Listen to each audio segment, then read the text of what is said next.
Monsieur le maire de Cargèse, Madame Harig, représentante de la collectivité de Corse et l'Assemblée de Corse,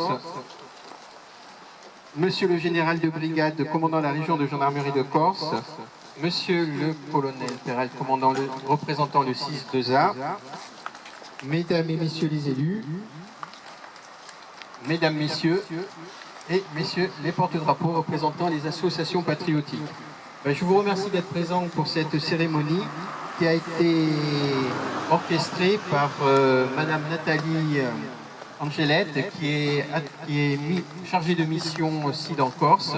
Alors cette cérémonie, en fait, c'est la partie émergée de l'iceberg. Vous imaginez bien qu'il y a eu tout un travail qui a été réalisé en amont. Elle a entièrement réalisé ce projet de A à Z, mais elle vous en dira un mot tout à l'heure, et elle vous fera part aussi des personnes qui l'ont grandement aidé. Je vais prendre ma casquette de délégué SIDAN. Alors SIDAN, certaines personnes m'ont demandé qu'est-ce que ça représentait. C'est civisme, défense, armée, nation. Lorsqu'il y a eu la suspension du service national militaire, qui a été suspendu, non pas supprimé, on s'est trouvé devant un manque. Le manque, c'est le lien armée-nation. Et donc SIDAN a été créé pour remettre ce lien entre la société et les forces armées. Alors une des missions, j'allais dire, régaliennes de SIDAN est bien entendu le devoir sacré de mémoire, ce que nous allons réaliser aujourd'hui. Alors ce devoir sacré de mémoire, ça va permettre justement aux jeunes, et il y a des jeunes qui sont présents, de s'impliquer et de leur donner des valeurs citoyennes dont notre pays a grandement besoin. Et je vais également vous parler d'un projet qui a une ampleur internationale. Le devoir de mémoire à la Seconde Guerre mondiale, mais ça concerne la Première Guerre mondiale. Lorsque j'ai été sur le continent avant la crise sanitaire, avant la Covid-19, donc ça remonte à 3 ans, faire une conférence à Dunkerque sur l'historique du service de santé sous la Révolution, l'Empire, la Première Guerre mondiale, la personne qui m'a accueilli m'a fait faire un petit peu le tour de la région. Elle ne m'a pas montré les monuments, on a fait le tour des cimetières militaires pour me montrer qu'il y avait des tombes de soldats corses, de poilus corses qui étaient disséminés en tous les cimetières. Et je me suis dit, c'est pas normal qu'il n'y ait pas un lieu de recueil unique sur le continent pour ces soldats. Et après, je me suis dit, mais il y a une catégorie de personnes dont on a oublié, à qui on n'a pas rendu hommage. Tous les monuments que vous regardez sont sur 3 modèles, c'est une ordonnance, c'est un décret du 15 octobre 1925. Il fallait qu'il y ait 3 choses sur les monuments. Il fallait qu'il y ait le peuple français soit représenté, le poilu ou la victoire. Il fallait qu'il y ait l'un de ces 3 symboles. Et à ce moment-là, la nation donnait une subvention à la commune. C'est pour ça que des fois sur des monuments en Corse, vous voyez un coq. Le coq, on dit des fois on dit pourquoi un coq? Ça symbolise le peuple français. Donc ils avaient cette subvention. Alors il n'y a eu que quelques communes, je crois qu'elles se comptent sur la main, peut-être 4 ou 5, qui ont voulu faire des monuments pacifistes, qui bien entendu n'ont pas eu de subvention. Donc on a oublié une catégorie de personnes. En Corse, au lendemain de la Première Guerre mondiale, la procession du 15 août, M. L'aumônier, était surnommée la procession des veuves. On a oublié de rendre hommage à ces femmes admirables, ces veuves et ces orphelins, et je tenais absolument à leur rendre hommage. C'est la raison pour laquelle ce monument sera une plaque en inox de 2,50 m, avec la silhouette d'un poilu découpé qui va se projeter sur une famille représentant la Corse, sur une famille corse, c'est-à-dire la femme avec le seau, la cruche sur la tête, qui tient un petit garçon et une petite fille par la main, pour leur rendre hommage à ceux qu'elles ont vécu. Et Jean-Louis Paul, qui est mon prédécesseur, qui a beaucoup œuvré, a aidé à réaliser un film qui s'appelle Le Poilu et les Châtaigniers, et il parle justement de Bonaventure Enouch, qui est un poilu corse, qui a été rappelé, et qui a écrit énormément, puisqu'il y a des millions de lettres qui ont été écrites par les poilus, qui a été tué en 1916, et qui a laissé une veuve et 6 enfants, 6 orphelins. Donc il fallait vraiment leur rendre hommage. Il y aura aussi une partie au pied du monument, il y aura une grande urne qui contiendra, c'est ce que j'ai dit à monsieur le maire, une poignée de terre, c'est le concept inversé de la terre sacrée. Il y aura une poignée de terre des 360 communes de Corse qui sera prélevée lors d'une cérémonie, et cette poignée sera insérée au pied de ce monument. C'est-à-dire qu'on va leur apporter la terre de l'île, puisqu'ils ne reposent pas malheureusement sur leur terre. Et il sera écrit en Corse et en français sur cette grande plaque en inox, la Corse n'oubliera jamais ses fils tombés loin de leur terre. Donc voilà, ce monument sera financé par une souscription internationale, comme je vous ai dit. Et si jamais j'ai des dépliants, je pourrais vous distribuer des dépliants. Voilà, je ne vais pas monopoliser la parole. Je vais maintenant donner la parole à monsieur le maire de Cargèse. Et je remercie de nous avoir accueillis. Donc, monsieur le maire.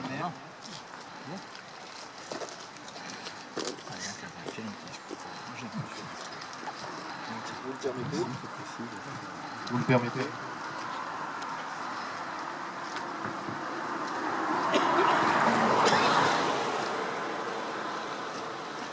De suite, un aspect plus officiel, monsieur le maire, si je puis me permettre. Tout à fait. Voilà, merci. Merci. Vous m'entendez? Oui. Je me suis permis de préparer un petit laïus très court, parce que cet événement se déroulant évidemment sur la commune de Cargès et en limite des communes de Piana. J'aurais dû me le faire dresser.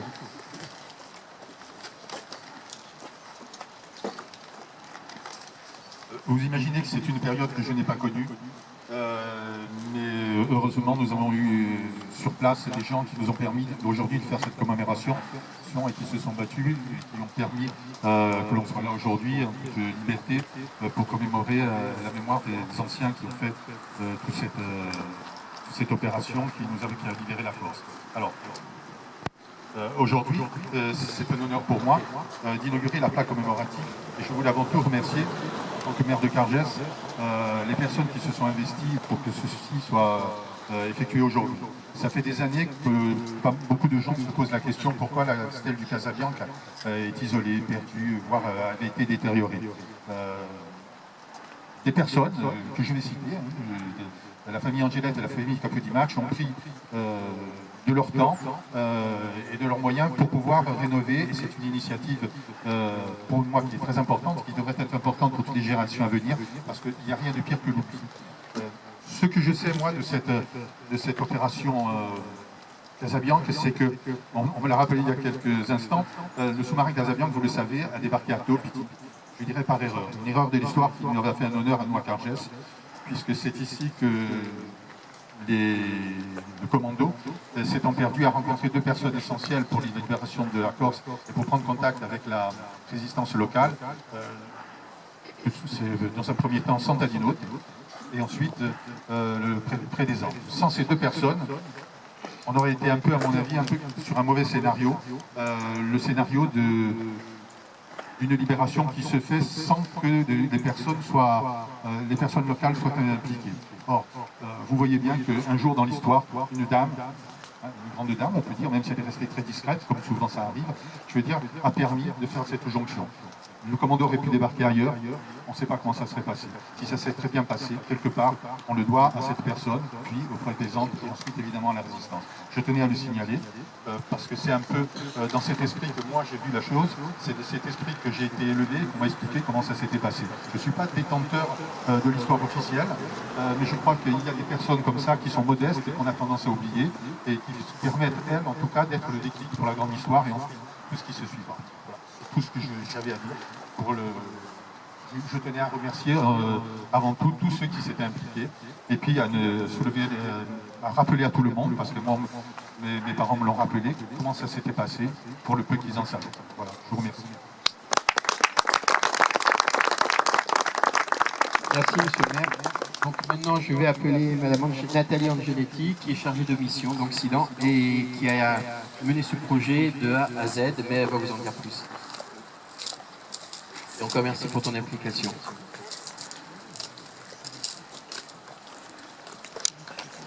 Bonjour à tous et à toutes.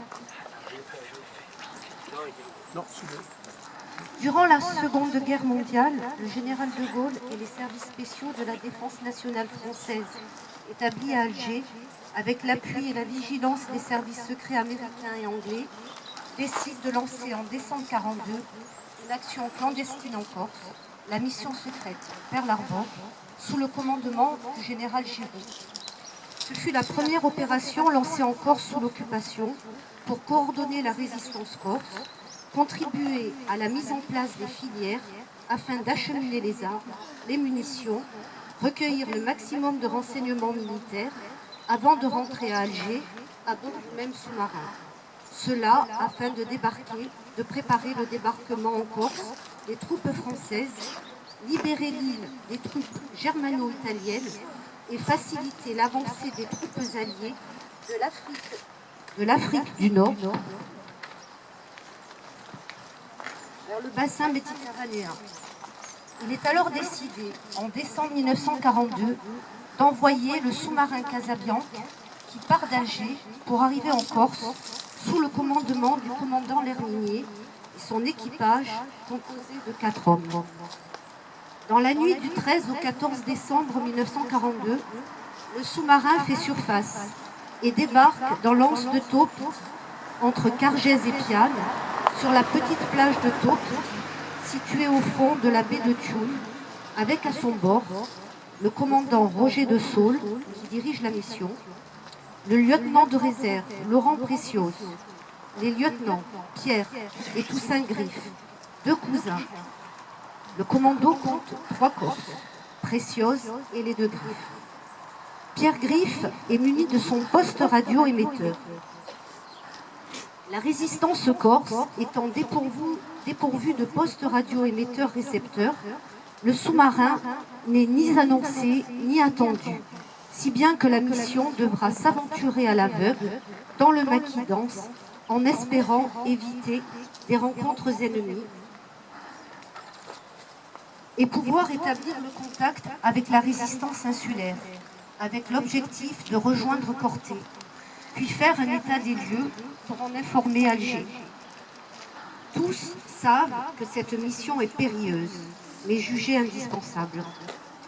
L'équipage marche à travers le maquis, sans bruit, afin de ne pas se faire repérer par les troupes ennemies italiennes qui occupent le terrain.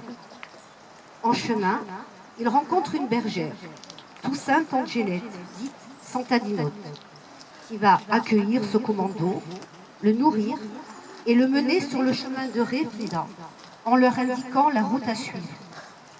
Cette bergère courageuse fut le premier maillon de la chaîne sur le chemin de la liberté, car elle a agi avec bravoure et détermination au péril de sa vie, puisque les forces ennemies ne se trouvaient qu'à quelques dizaines de mètres de ce petit équipage.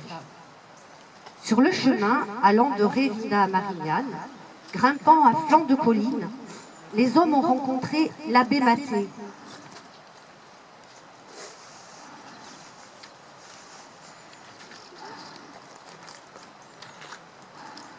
curé de Cargès, dit près des Andes, qui se déplaçait dans le maquis sur son âne en direction du village de Révida. D'abord méfiant, craignant que ce curé soit pétainiste, le commando décide de l'aborder, mitraillette au poing. Le curé va mettre les hommes en confiance et va les monter au village de Révida, où les villageois fêtent la Sainte Lucie. Le curé fournit des mulets et un guide, Dominique Antonine, qui va leur trouver des hébergements au village. Ayant appris que des forces ennemies s'approchent de Révida, le 14 décembre au soir, l'équipage redescend et récupère le radio Pierre Griffe, qui était resté sur la plage, avec sa lourde valise de poste émetteur. Le commando rejoint le village de Marignane, grâce à l'aide de Jean Alphonse, père du sénateur feu Nicolas Alphonse, des frères Neuze, de leur oncle, Antoine Camille, receveur des postes, qui alerte le curé du village de Marignane, l'abbé Tchécal, qui leur trouvera un abri pour la nuit. Ainsi, traversant les villages de Christinac et Calabouche, ils arrivent à gagner Corté, où les émissions radio commencent dès le 19 décembre au domicile de l'oncle de Préciose, Xavier Gratiet. Ainsi, les hommes peuvent contacter Alger, transmettre les informations à l'état-major et rencontrer ceux qui allaient devenir la tête du réseau à Corté et travailler pour approvisionner la résistance en armes et préparer le débarquement des troupes venant d'Alger. Au lendemain de la Seconde Guerre mondiale, une stèle commémorative a été érigée, symbolisant la Corse résistante et la libération prochaine de l'île grâce au débarquement des hommes du sous-marin Casabianca dans la nuit du 13 au 14 décembre 1942. Après plusieurs décennies, la stèle n'est presque plus visible pour les promeneurs, car elle se trouve désormais sur un délaissé de route, la nouvelle route contournant la stèle. De plus, la plaque fixée sur la stèle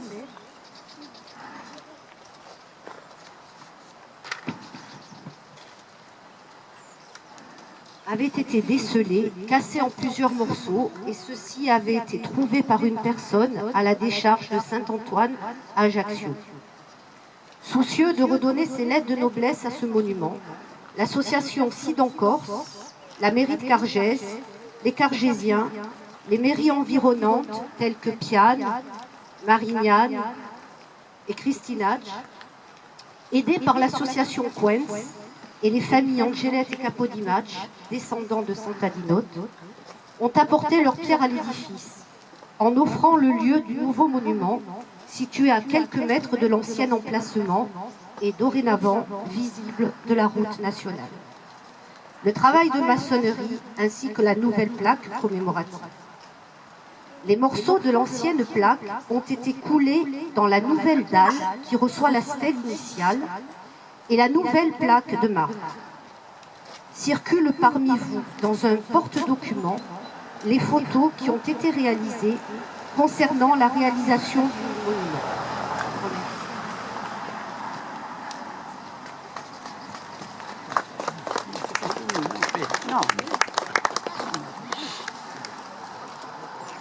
Mesdames et messieurs, sans vous avoir souhaité le bonjour, je vous remercie d'être présents à cette cérémonie en mémoire des héros du sous-marin Casabianca qui ont œuvré à la libération de la Corse et des civils qui ont apporté une aide à ces hommes. En qualité de chargé de mission des affaires sanitaires et sociales au sein de Sidan-Corse, association régionale Civisme, Défense, Armée, Nation Corse, je remercie les autorités présentes et les associations qui se sont investies dans ce projet abouti, chacun ayant apporté sa pierre à l'édifice. Monsieur le préfet, monsieur le directeur de cabinet du préfet, qui de par un agenda chargé n'ont pu se déplacer aujourd'hui, monsieur le président de l'exécutif et de la collectivité de Corse, madame la présidente de l'Assemblée de Corse, monsieur le directeur qui sont représentés ce jour, monsieur le directeur de cabinet du président de la collectivité de Corse, madame la présidente 6-2A, élue à la collectivité de Corse, qui les représente. Monsieur le colonel, commandant le 6-2A et ses représentants, ainsi que les pompiers de la caserne de Piane. Madame le maire de la commune de Piane. Monsieur le maire de la commune de Marignane. Monsieur le maire de la commune de Christinach. Monsieur le maire de la commune de Cargès. Monsieur le général commandant la gendarmerie de Corse et ses représentants.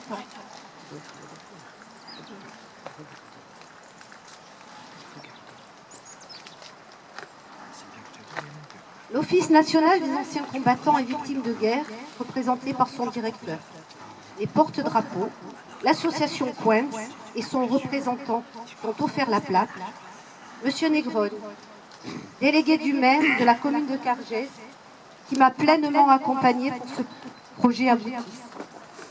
Madame Soro, correspondante de presse auprès de Corse Matin, pour sa participation.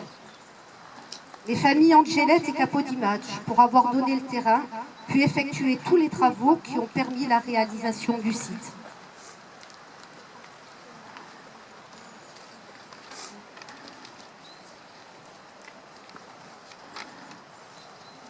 Monsieur Paul, ancien délégué de l'association Sidan-Corse et conseiller national auprès du président de Sidan, pour ses conseils et sa disponibilité. Il a été le maillon moteur pour réactiver et coordonner cette action et permettre sa réalisation. Monsieur l'aumônier de la gendarmerie de Corse du Sud, monsieur Verdier, pour la bénédiction de la plaque. Le groupe polyphonique Altevoc, partenaire à nos côtés dans toutes nos manifestations.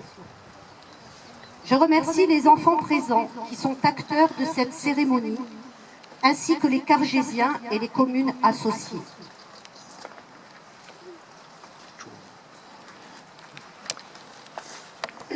Enfin, à titre personnel, j'ai une pensée pour feu Michel Alessandre, né le 2 avril 1926 à Piane, inscrit au réseau Port-Larbon dès 1942.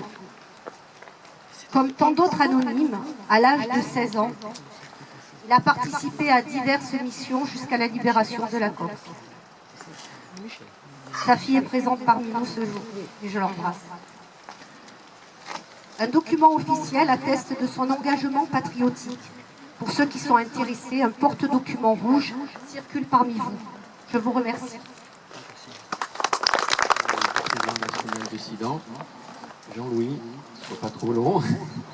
Je vais confier le maître des temps, il est où Raymond? Raymond Ovra, qui est le dernier chef de corps du 373e. D'habitude, c'est lui qui gère le temps de parole de Jean-Louis. Jean-Louis, je t'en prie. Je vais être très bref. Là, ça commence mal. Je voudrais simplement, à titre exceptionnel, parce qu'il paraît que je suis long d'habitude, c'est que je voudrais remercier. C'est un travail qui remonte plusieurs années en arrière. Et ça a été, je ne dis pas difficile, parce que nous ne faisons pas de politique. On travaille surtout le devoir de mémoire dans les écoles, sur le plan scolaire et de partout. Et j'ai eu un soutien de la part de la municipalité et des habitants de Cargès, de Piana, sur ce sujet. J'ai été contacté il y a plusieurs années. Je leur avais promis de faire le maximum pour réaliser. À tous, un grand merci.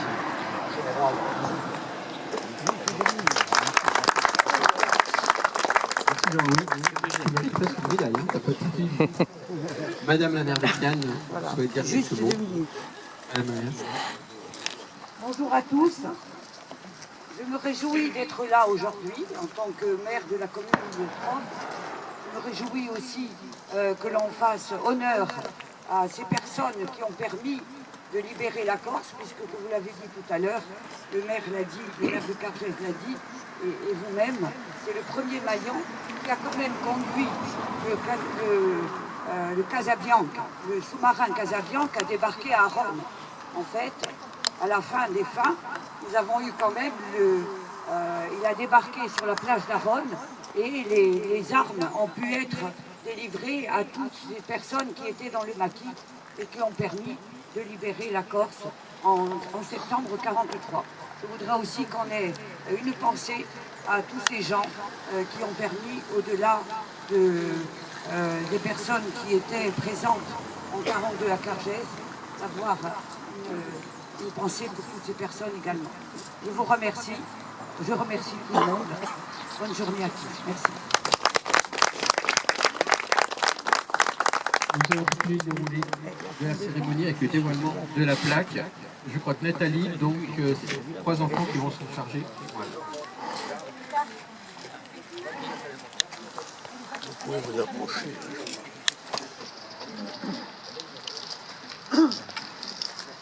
Bravo.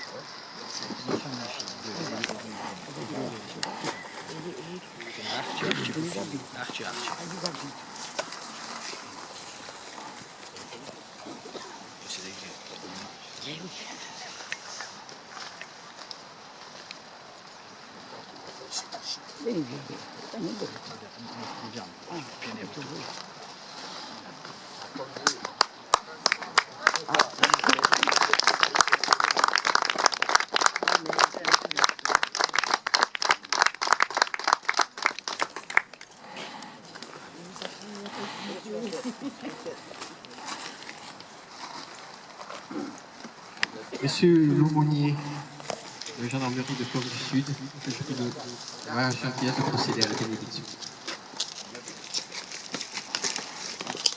Nous sommes aujourd'hui réunis pour nous souvenir de l'action du sous-marin Casabianca.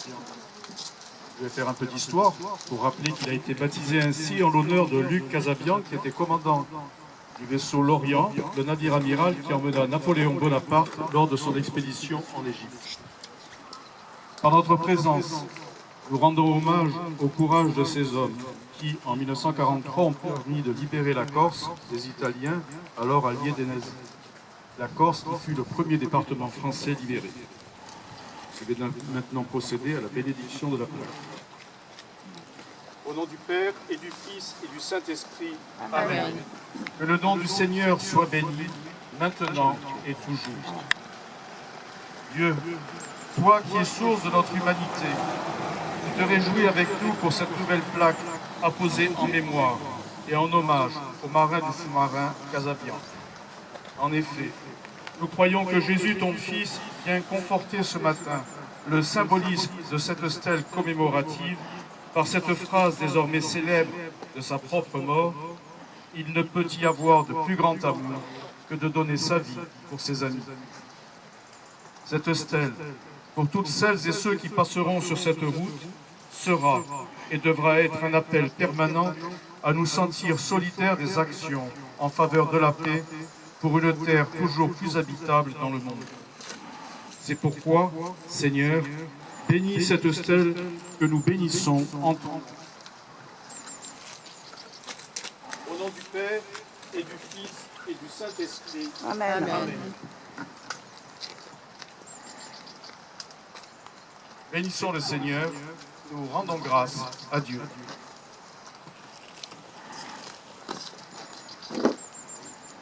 Merci Monsieur l'aumônier et merci d'avoir rappelé que l'histoire amérale de Bonaparte, du général Bonaparte, s'appelait l'Orient. Effectivement, il n'y a pas de hasard dans ce monde.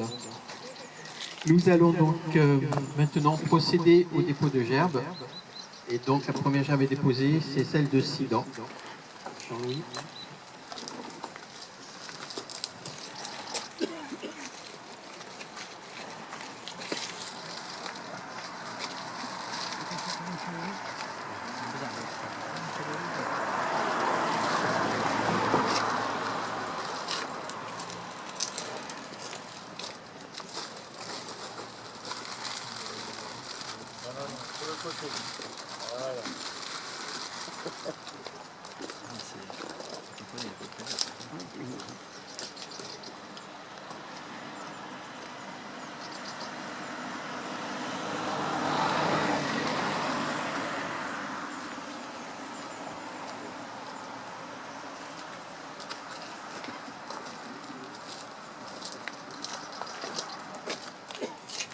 Monsieur le maire de Cargèse, son conseil municipal.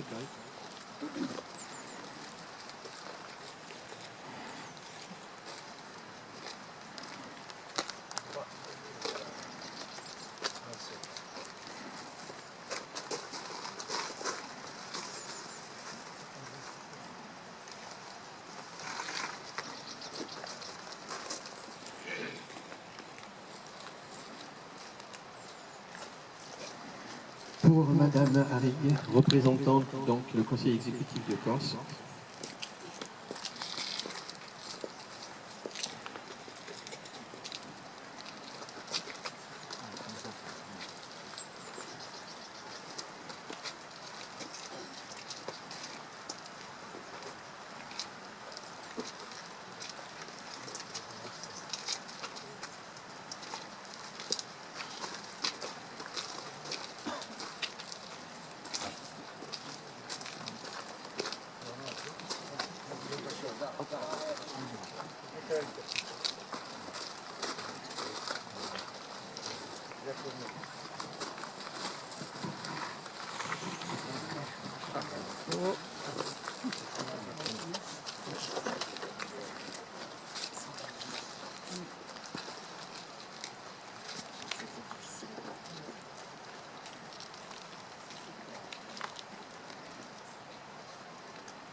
Procéder au dépôt de gerbes qui sera effectué par Madame Harig, représentant donc la présidente de l'Assemblée de Corse, je vous en prie.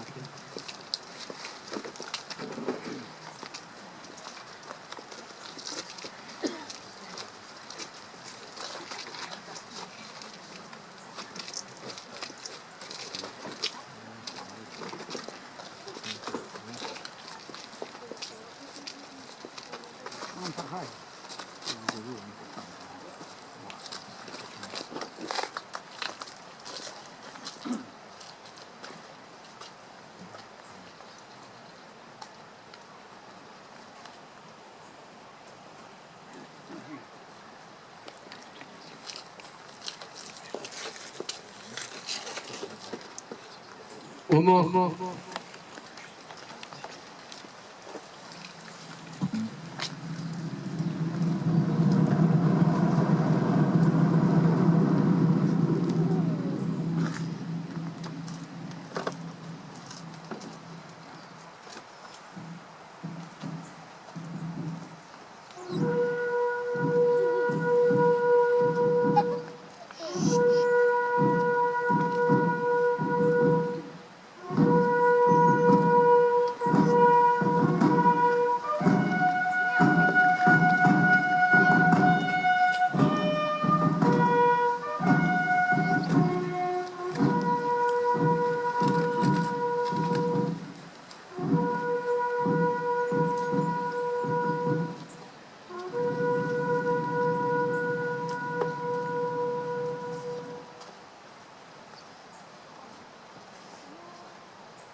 Amis, entends-tu le vol noir des corbeaux sur nos plaines?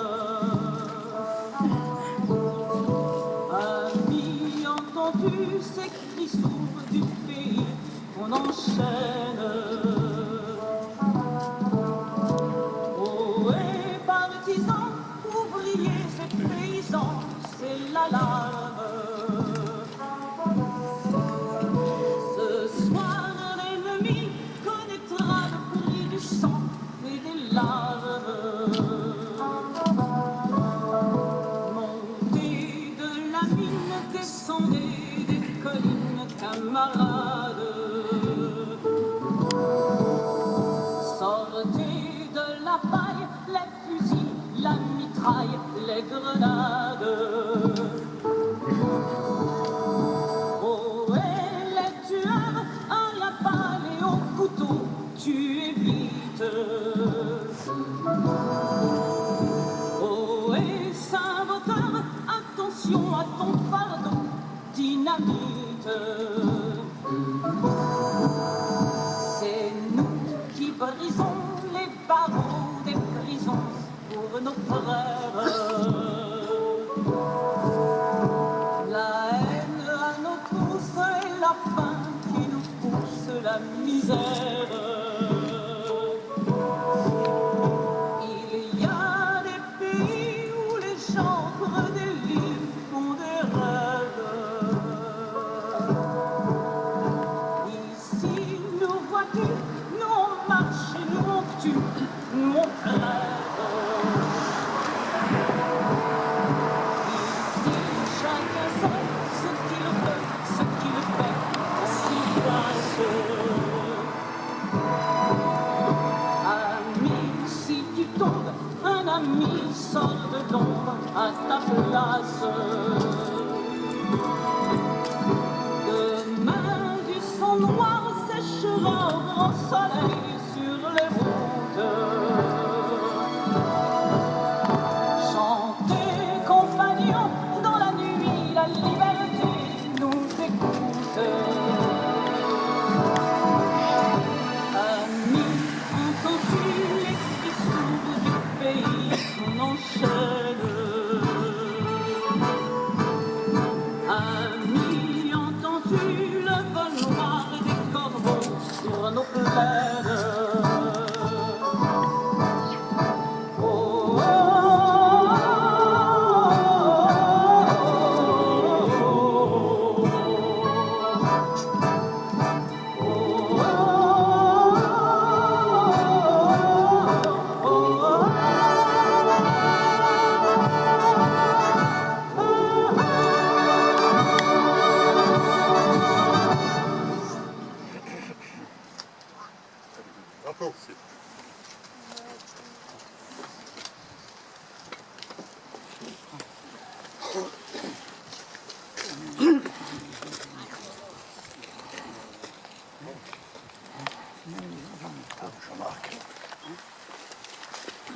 Dio vinsa la Virgina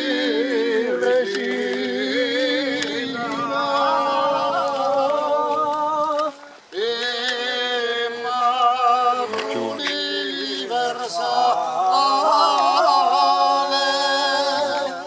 per cui famosi sale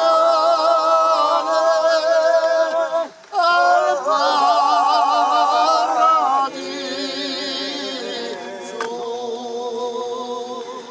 per cui famosi sale al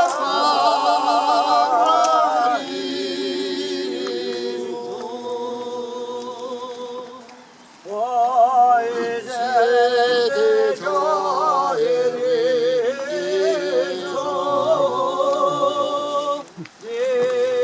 tutte sconsolati,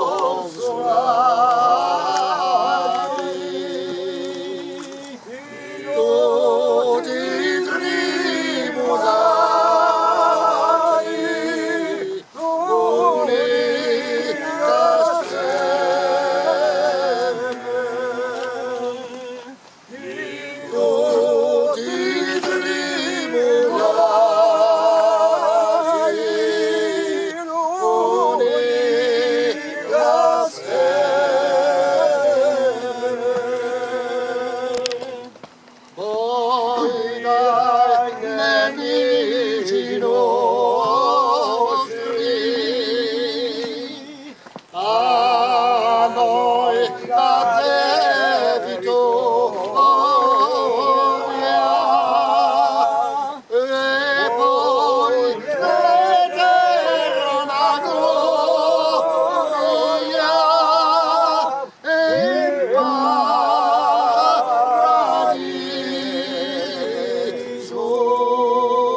maire de Sid en Corse. Et d'ailleurs, ils seront à l'inauguration du monument sur le continent. Nous aurons fait à la Somme.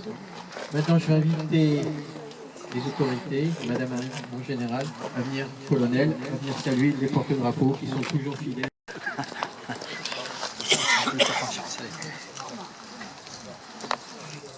Pas de défaillance.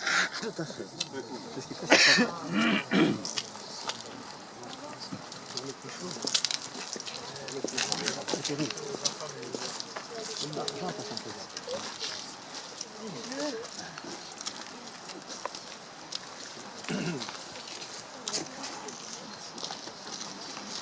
Je vous remercie encore pour votre présence. Le devoir de mémoire est très important et nous devons vraiment le perpétuer. C'est une de nos missions. Jean-Louis, tu ne les diras pas, toi qui as œuvré déjà auparavant.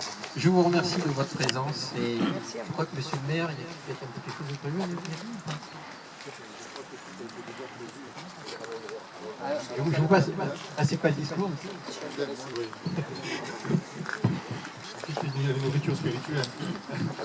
Écoutez, quelque chose a été prévu et organisé par les mêmes familles qui ont œuvré pour aussi à la salle de fête de la fête.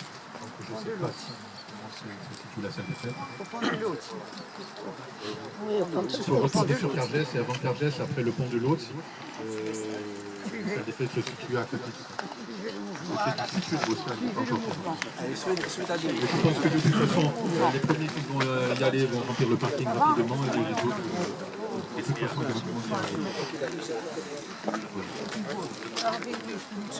Merci encore et je vais peut-être procéder à une petite distribution de plaquettes.